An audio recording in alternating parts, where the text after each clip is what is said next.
I'm Tom Ryalls, just coming towards the end of my 3-week residency at Carousel, with this guy and the Carousel gang. Yeah, Ollie Templeton, worked with Tom at Murray, but he taught me a lot of what I know now, and he's taught me a lot over the past 3 weeks as well, and that's what it's all about, inviting these different chefs and learning new tricks and then kind of sharing the love.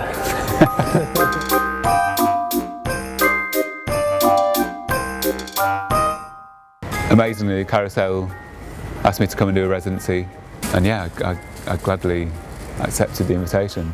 But I did panic slightly when I realised it was going to be late January, early February.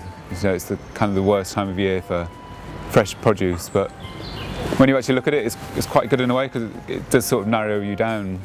What, you know, you just have to use what's available, and there are some amazing things available, like, you know, the blood oranges are at peak at the moment. Like it's been winter nice to kind use of those. greens and like bitter leaves and yeah, stuff. that we're getting from Italy. Come into the lunch menu. Even things like, you know, the kohlrabi, the real simple things, and the Jerusalem artichoke.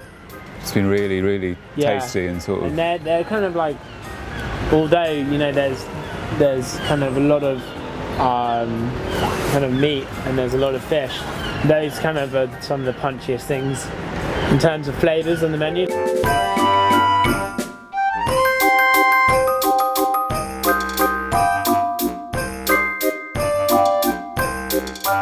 A lot of chefs that Carousel invite to do the residencies tend to come from established restaurants, and they can sort of draw on the repertoire of that restaurant and sort of pick and choose dishes to showcase their restaurant and represent their restaurant.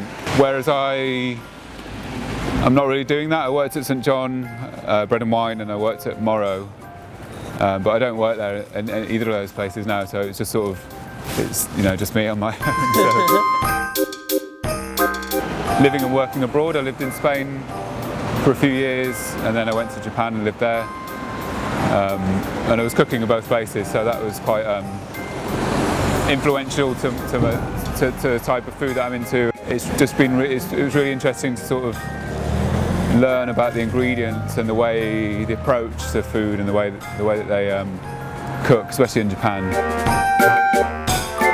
A couple of hundred years ago, this phrase would be used, and this time of year would be called the Hunger Gap. Tom Ryalls presents the Hunger Gap. That was kind of the loose idea.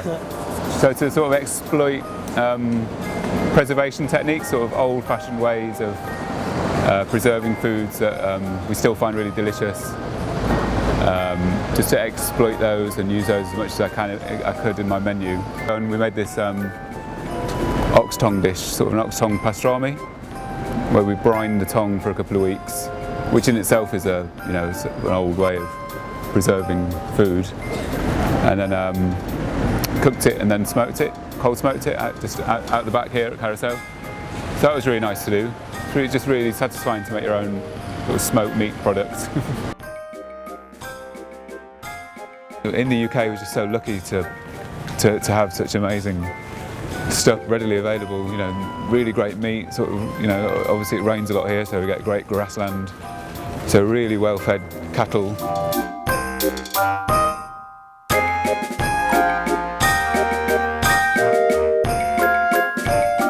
The bits of confit, lemon and orange peel we've got going through the ice cream, and even the ice cream itself, I mean, that's sort of a nod towards more modern preservation techniques, which is like frozen foods. So thank you very much, Tom. It's been an absolute pleasure. It's been my pleasure. And we'll have you back again sooner rather than later. It's been great. I'm tired.